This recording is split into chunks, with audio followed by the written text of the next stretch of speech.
boys and girls, our next book of the day, with election coming up on Tuesday, we are going to read One Vote, Two Votes, I Vote, You Vote, written by Bonnie Worth. One vote, two votes, I vote, you vote. Voting is something we do every day. It's a way we can choose that gives us our own say.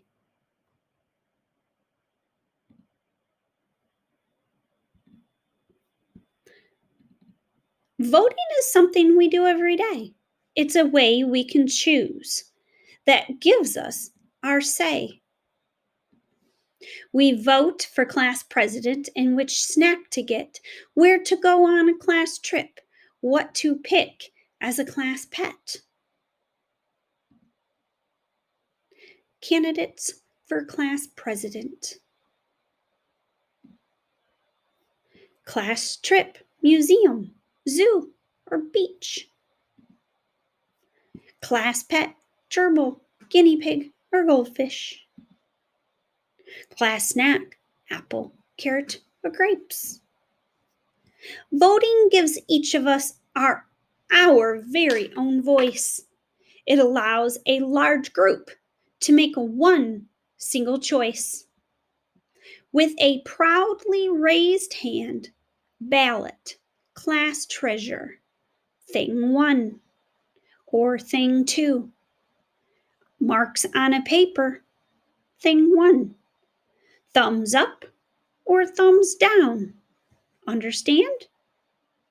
Can you choose not to vote? Yes, but that's a sure way to lose your own voice and to not have a say. The item or person that most of us select will wind up the winner, the one we elect. So see their votes going in the hat. So their vote is their ballot, a way for them to have their say, just like all our voters in our country on Tuesday. We don't put our votes in a hat, but we do have a place where all our votes get collected. The biggest of all of America's voting events chooses our president and our vice president. Are presidents important? Oh, yes, they are very. They head up the government and the military. Vice presidents take over on the unhappy day when presidents get sick or else pass away.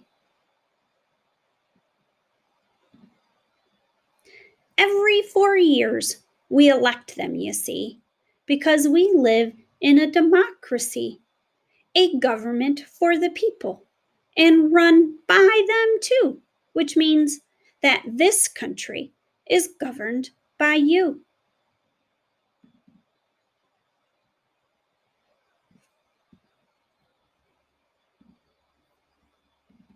Every 2 years, we elect senators and congresspeople of our choice to make laws in Washington and be our state's voice. We also elect sheriffs and mayors and such. Do local elections count? You bet, just as much. So you see here, sheriff, mayor, judge. When our founders drew up the Constitution, it's true, they said folks should vote, but they did not say who. These are our founding fathers. Since then, our history is marked by brave fights waged by people who struggled to win voting rights for all of the races and for all womankind, and also for 18-year-olds, bear in mind. That means that quite soon you will get to vote too, so please pay attention. This matters to you. Voting rights timeline: 1870, 15th Amendment, Black men can vote. 1920, 19th Amendment, women can vote. 1924, Citizenship Act, Native Americans can vote. 1971, 26th Amendment, 18-year-olds can vote.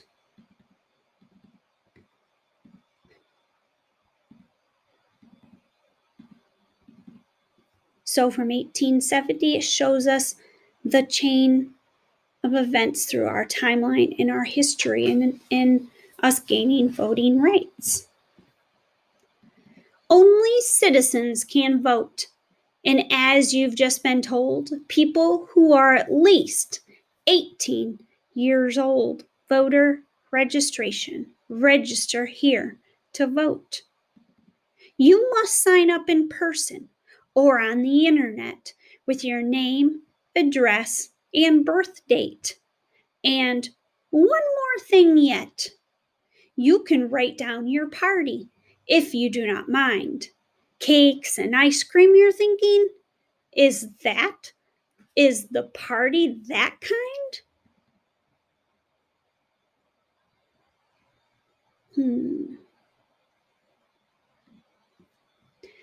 This kind of party, I'm here to report, is the kind that we know as the political sort. It's made up of large groups of citizens who share beliefs and ideas and opinions too. Democratic Party, Republican Party. Democrats and Republicans are the biggest too. Plus, they're small parties to pick from too. More than just a few. The Libertarian Party, the Green Party, the Independent Party. Democratic candidates: Snow, Doe, Flo, Rowe, and you would vote for your Democratic candidate, or vote for your Republican candidate: Finner, Rinner, Skinner, Zinner. In primary elections like this Tuesday, boys and girls, which run before November, votes will be cast by each party member for the candidate who they hope and they pray will be on the ballot come election day. So prior to November, there's a list of candidates in the Democratic Party that want to become president. Same with Republican candidates. Then, prior to November, we vote. We vote for which one person we want to represent the Democratic Party. Then we vote for one person that we want to represent our Republican Party. And then they kind of campaign, and we then have to choose, like on this Tuesday, which one of the two candidates will we vote for? A blue candidate, which is your Democratic candidate, or your red candidate, which would be the Republican candidate. So Democratic blue, Republican red. Candidates set out on the campaign trail to convince voters that they will not fail. A vote for me, the candidate says, will make your dreams come true someday. With speeches and ads, which I'm sure, boys and girls, you've seen on your shows, and town hall meetings with handshakes and waves and cheery greetings. They work to win the voters' trust, to win nomination. This is a must. So they campaign for themselves in hopes to be voted for. I may be wrong, but it does seem to me that voting is one big responsibility. As a voter, you must follow news carefully. You should read, watch, and listen, and then try to see what the candidates, if elected, what they plan to do. What are their beliefs? What are yours? Do they ring true for you? So you kind of look at one candidate and go, look at the other candidate and go, And I see back here on the TV, here's an ad of one of the candidates, and it says, "Be a winner, vote Skinner. Improved transit, more jobs, focused on health care." Here's another candidate, "Thing two, focus on you." Debates are held for the people to see the candidates talk on live TV. Moderators on hand have questions to ask. To give their best answer is the candidate's task. Is a debate an argument that's meant to sway you in your opinion? It is run by rules in a most formal way. First national debate. At meetings called rallies, supporters get out to cheer the candidate they care most about. Vote T1, more fun with thing one. Vote T1, win with the one. Get it done with thing one. Supporters on the phone are going door to door to say, "Vote for my party on election day." They raise lots of money, collect change in jars, and sell campaign stickers to stick on cars. And I'm sure boys and girls now, either on TV or in your yard or neighbors' yards, on just driving down the road, you'll see campaign signs that says "Vote for Biden" or "Vote for Trump." That's kind of what they're saying here. That we get behind our candidates and we cheer. George Washington won the vote. So I have been told, during a winter that was snowy and cold. In 1845, Congress passed a vote to say there would be an earlier election day. November. The day each year is easy to remember. It's the Tuesday after the first Monday in November. This date was chosen for a very good reason. It came at the end of the harvesting season. Town elections today.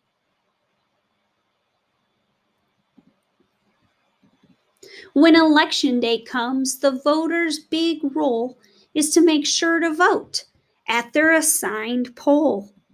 So their poll will be the building, the place they go and get in line to cast their vote. A poll is where you vote.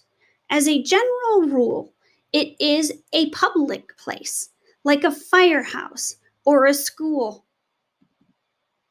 If you're out of town, there's a chance that you might mail an absentee ballot.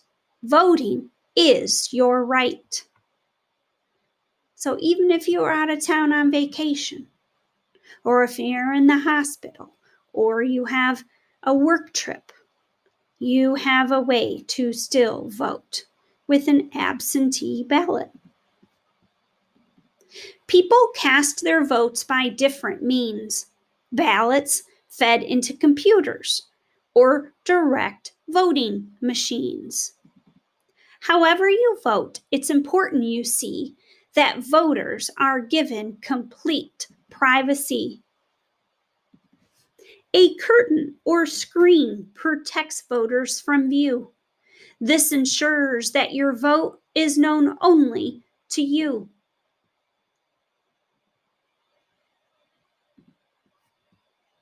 The polls close up at the end of the day.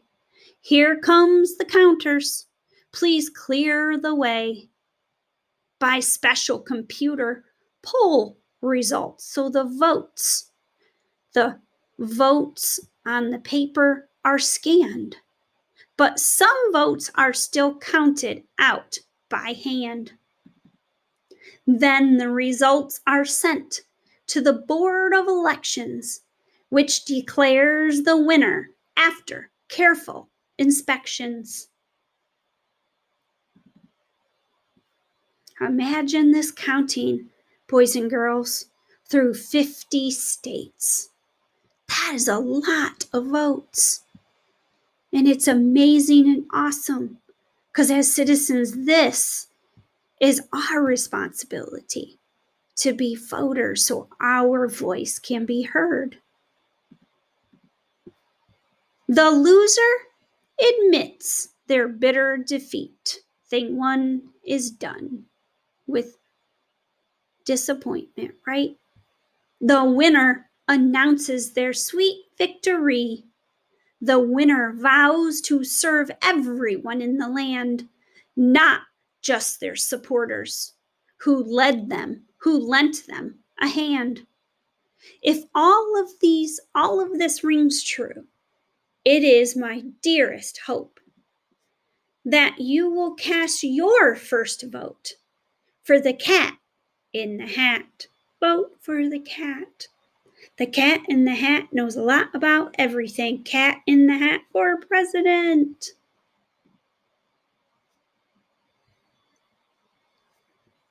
And good luck to both our candidates this Tuesday. Good luck to Biden and good luck to Trump.